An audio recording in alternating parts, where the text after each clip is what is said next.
Hi guys, welcome back to another video on my channel. Welcome to a very special video, I want to say, because usually on my channel, of course, I talk about the books that I have read and enjoyed. Usually I promote books because I think that someone out there might like them too, at least if you have similar taste in books such as me. But today I actually want to talk about the exact opposite of that, because today I will be talking about the books that I will never read again. Because like you, I'm only human, okay? Which means that yes, I have made the grievous mistake of reading god-awful books, though god-awful is like a very strong expression, but like of course it has happened to me that I have read books that in retrospect I would say that I would never want to read that book again because I did enjoy it so little, not at all, whatever you want to call it. Now obviously take the following list with a grain of salt. There is this expression, never say never, for a reason. By the way, honest question on my part, is that an actual phrase, like something a philosopher or someone said, or like a politician? It sounds like something Obama could have said as well, but I think I am quite certain that it's also something that Justin Bieber once said or something like that. I never had a Justin Bieber phase, unlike like most people my generation, I would say. So I like truly don't know a lot about his life, his career, his discography, but I feel like there's either a song or maybe something like a concert movie or something like that by him that's called Never Say Never. Am I completely misremembering that?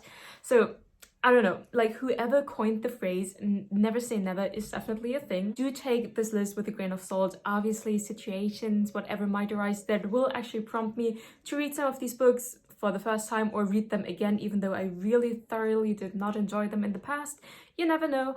But there's one book, like my number one book on this list, that one I actually think that I will truly under no circumstances ever read this book. Like if ever a situation were to come up in my life, let's say it's like on the syllabus for a class I'm taking for university, I would rather argue with the teacher that I do not want to or like have to read this book, because also I would have the easiest time supporting that claim, because the book you're gonna see in a second is like completely traumatizing, so you couldn't make people read that even like for a class or something like that.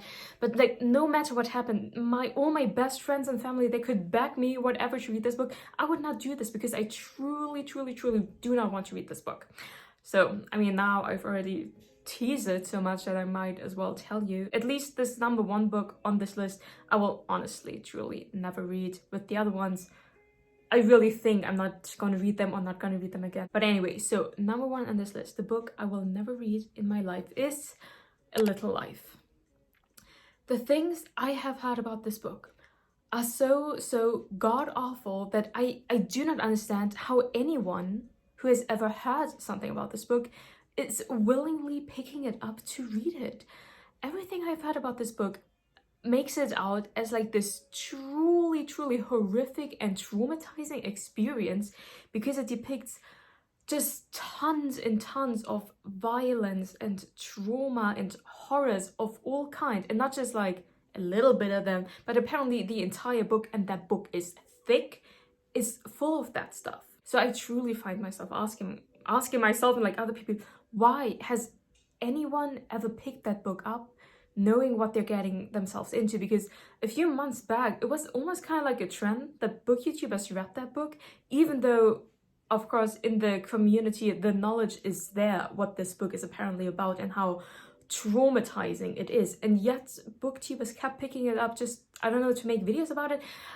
That concept completely escaped me, because another phrase, we're talking about phrases in this video I suppose, isn't it like another saying that goes like, only because someone else does something stupid doesn't mean that you have to do it as well. I'm sure you will have come across the situations at some point in your life that your mother or whatever was like if someone else is jumping off a bridge, do you have to do it too? In the sense that not only because everyone else or like a cool person or whatever is doing something does not mean that you have to do it too. And this entire situation around Little Life kind of reminded me of that phrase. Only because some idiot out there started this trend, so to say, to read this truly traumatizing and horrifying book, why did so many people, so many book YouTubers pick up on that trend and read it too, even though they then often ended up really hating it and stuff? I don't know. I mean, to each their own, obviously, but A Little Life, I never, ever want to read that book. Ever. I think it's very important. You must never underestimate the power that books have, in the sense that the images they make you conjure up in your head. You know, of course, with movies, with series, with visual media like that, we are also often exposed to literal images that get ingrained in our heads, that you cannot delete that stuff. Even if you want to, you wish you would have never seen a certain thing or something like that, but you can never delete a certain thing out of your brain like that again, not actively at least. And with the very horrifying and violent and awful scenes, we often tend to sadly not forget them, right? And the same thing is true for books. Books also make you picture stuff in your head that afterwards you can't just decide to erase that memory again. From what I've heard about The Little Life, this book is forcing you page by page to picture the most horrific circumstances, the most gruesome violence and horror, all images and pictures that I do not want to enter into my head. So that's why 100% hands down, I will never read A Little Life. Okay, so while we're already on this topic of very violent and very graphic books that I do not want to read again, because in my sense they are too violent, too graphic, and they make me picture things that I do not want to picture.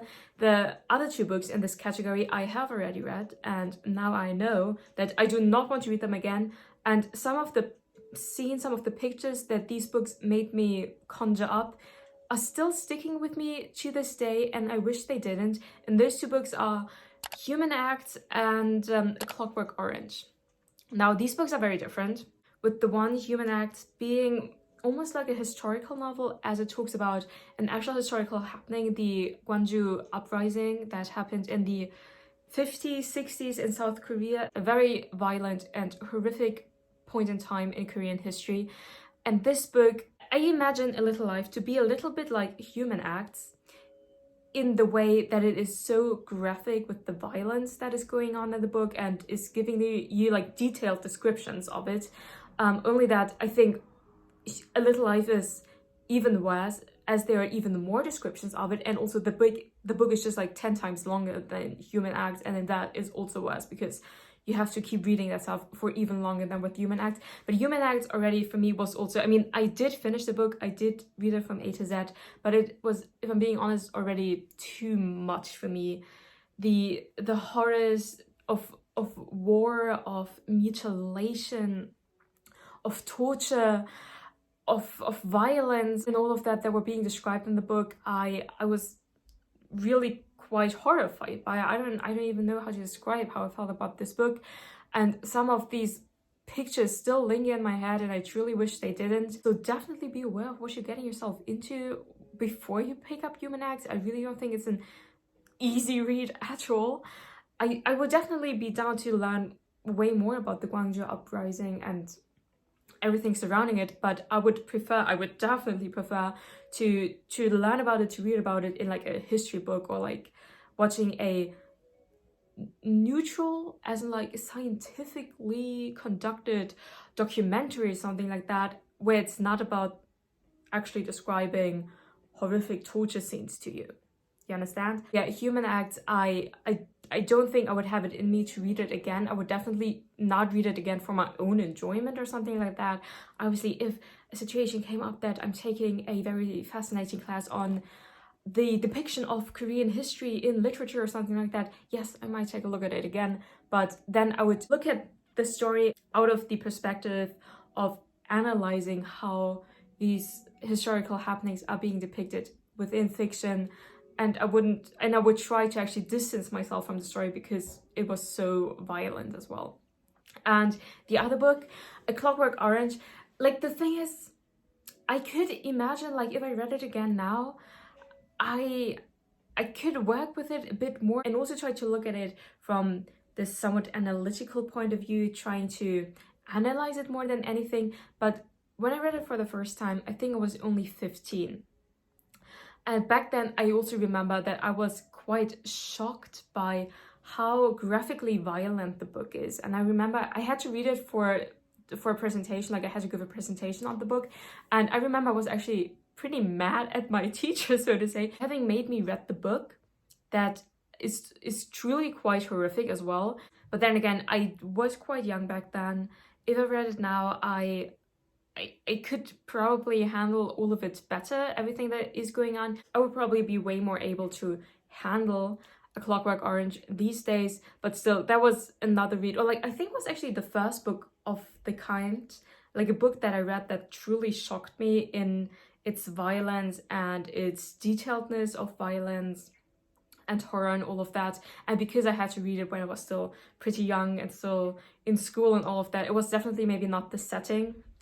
I was not ready to read a book like that. I don't know when you would be ready to, when are you ready to read really violent and graphic literature? I mean, there's no certain point in time, of course, but yeah, back then it was definitely not the thing to do. But I mean, I read it anyway, and then I gave a talk about the book, and of course there are a lot of let's say interesting concepts and stuff like that in the book that you can talk about and analyze, but it wasn't really much about that when I read the book, because I just had to give like a brief summary of what was going on. It was just like a little tiny project that I did for school, but it had me read this book, and I remember I was quite shocked. Okay, some of these books, by the way, I have my little notebook right here. It is the Witness for the Prosecution Juror notebook that you can get this at the County Hall in London, where the production of Witness for the Prosecution, an Agatha Christie play, is on, and I got it there when I saw it in March. Anyway, so the next category, because like these were these truly disturbing books that I don't want to read again because they disturb me so much. The next category is more about the fact that these books, some of them aren't even specific books, but more like genres, they're just not my thing. And so I'm really, really not drawn into that type of literature or into those specific books, at least not right now. And those are, first of all, any self-help books. I am really not a self-help book kind of girl. I did read a couple at one point, I think when in like 2017 or something like that, right after I finished grammar school or high school or whatever. And I did feel a bit lost about what I wanted to do and stuff like that. And I actually read a couple of self-help books back then, like this Girl Boss book, and wait, what was it called? How to Be an Asshole? No, that can't be right, but it had like a title like that. And this The Subtle Art of Not Giving a Fuck. I read a couple of those books back then. But my problem with self-help literature, like with all of these books, hey, if you like them, cool for you. I'm just talking about my personal preference, right? If you find that self-help literature actually helps you, good for you, right? But I find most of it to be so pretentious, so full of bullshit by the end of the day, so preachy, that I really do not like it. I mean, what I think you have to be aware of course, is you and your very personal problems, whatever you're struggling with, that might be per se a common thing. Say you're struggling with your self-confidence. You're not the only person out there that's struggling with self-confidence, right? But the very specific case of you struggling with your self-confidence, of course, is 100% dependent on every other single thing that has ever happened in your life, how you grew up, your relationship with your parents and friends and siblings and stuff like that. So every case is so specific and so special, of course, that you will never find the perfect answer to your 100% specific problem in any book or video or movie or whatever it may be out there.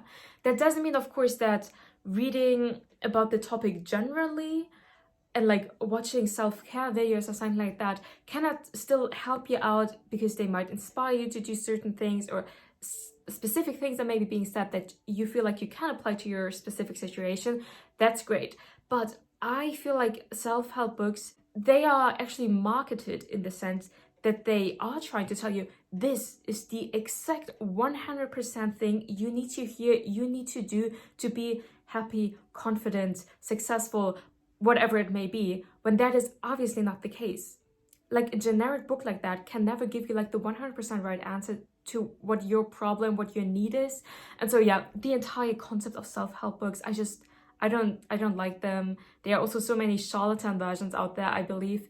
And I think it can be really unhealthy if you get too dependent on what a certain book tells you to do or say or think or how to act like. I think that could be very toxic. You need to, of course, it is so legitimate if you find yourself just like floating around and you're not sure what to do about, like, be it a certain situation or like in general, and you you're looking for inspiration by reading different things, by consuming different media. That is so legitimate, of course, but I think you have to be very careful with self-help literature that you do not take it too seriously, that you do not start to treat like a certain book as your Bible, so to say.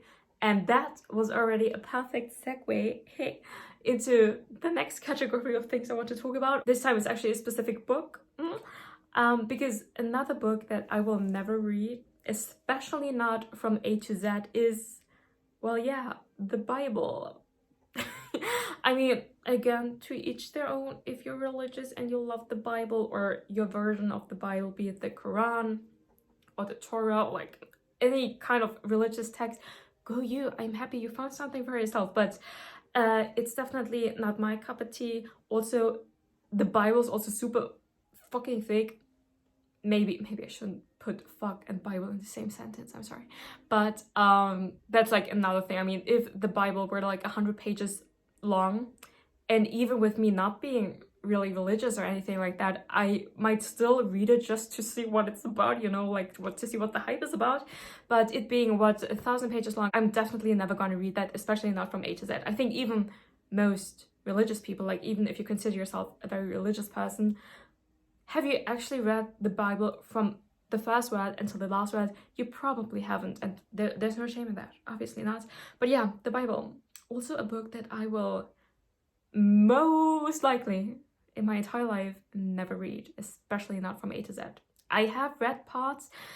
They made us do it in school because there was like a little anecdote. So via like a Easter break, that's like a week long or something like that, our RE religious education teacher told my class that we should read like one of the testaments, Mark's Testament, is that what it's called? Or like, I think in English it's called Gospels, so Mark's Gospel, I think. And like we came back after the holiday, obviously no one had read it. She was like, so have you read it? And everyone was like, nah, what do you expect? And she was so mad at us that for the next lesson she scheduled a test. And she said like she was going to test us on what happened in the Testament. So now we all suddenly have to read it. It's divided in chapters, right? So the first, let's say 15 chapters I actually did read, but then like for the last 5, I was looking at the summaries on the internet. And I did ace the test, so... But do I remember anything from Marcus Gospel, Marcus Testament, whatever it's called? Definitely not.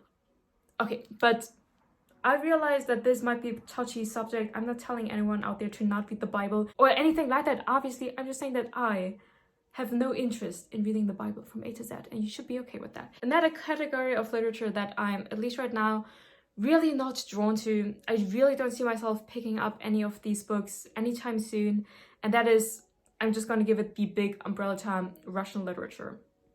And who I'm of course specifically talking about is like Tolstoy and Dostoevsky, those two mainly, because I truly don't see myself picking up any of their thick ass works anytime soon. Why is that? That is partly, of course, because of big book fear that we all experience in some degree, I believe. You just don't feel yourself drawn to casually picking up a 1,000-page book. You don't. Plus, the things that I have heard about, for example, Anna Karenina or War and Peace or Crime and Punishment, they didn't really sound like books that I would necessarily enjoy. I do like a fast-paced, plot-driven book, and neither of those books is anything like that. So obviously I'm not saying that I will never in my life be picking up a Russian classic. Of course, it is almost like any book lover might be saying this. It is in a way, of course, on my bucket list for life that I actually do read at least one of these thick-ass Russian classics, just to be able to say that I have actually read War and Peace, or be it Anna Karenina or something like that. But at least with the things I'm interested in right now, the type of literature I enjoy right now, I can already tell you I'm not gonna enjoy my time. I'm really not gonna, unless I do like a 180 as to the things that I'm into. The style of literature that I enjoy, I already know I'm gonna be plowing through that book like no other. It's gonna be 100% a case of I'm just reading this because I want to have read it, I want to have conquered this book instead of me actually enjoying that. And because I'm actually not into forcing myself into situations like these, I am advocating that you should only read the books that you actually want to read, the books that you are actually enjoying.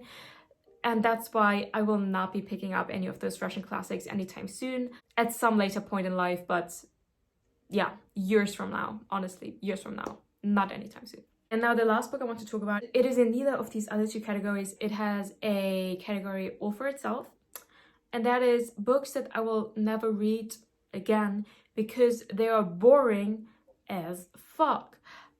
Obviously, a lot of books could somehow belong in this category, but I will specifically talk about this one book because I recently had to I almost made myself read it again, but then I was like, I genuinely do not ever want to read this book again. And that is another classic, Moby Dick by Herman Melville. One of the most boring books you could ever read because it is 90% about the ins and out of whale fishing. Now, that's maybe not really what you think you're getting yourself into. If you're like, oh yeah, I'm now going to read Moby Dick, you probably think that it's going to be this very I don't know, exciting or whatever story about Captain Ahab and this big whale, and they have this weird relationship, and then they're getting eaten, or like, no, just one leg, what's happening? You think it might be quite action-packed, right? It's about hunting down a whale, and that whale eating ships and people's legs and stuff like that. Well, no, the majority of the book is actually so horrifically boring, as it gives you, as I just said, this most, like, a handbook could not be more detailed than Moby Dick on how to whale and how to, I think, cut up whale's fat and like burn it and turn it into all kinds of stuff. The things I learned and then forgot again, of course, reading this book. I too read this book for school back in the day. I had to read it with my best friend of the time to give a presentation of it, and I truly find myself wondering if we actually read the entire book or if we read like a children's shortened version of it, because I think we were only in like grade 7 or 8 when we read that, so like in middle school, and I can't imagine that we actually read that, but I actually think we did, and I'm pretty proud of like my past self for having done that. I think it only worked out because I was reading it with my friend. We were plowing through it together.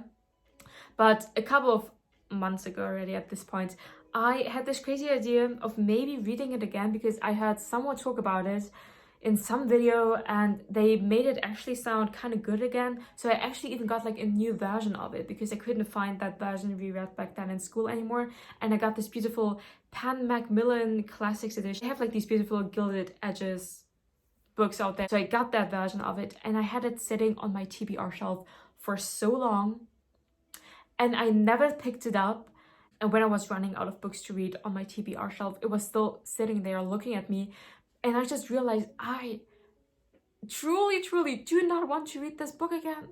With every atom of my being, I have no interest to ever read that again. So that is how Moby Dick ended up on this list in this video as well.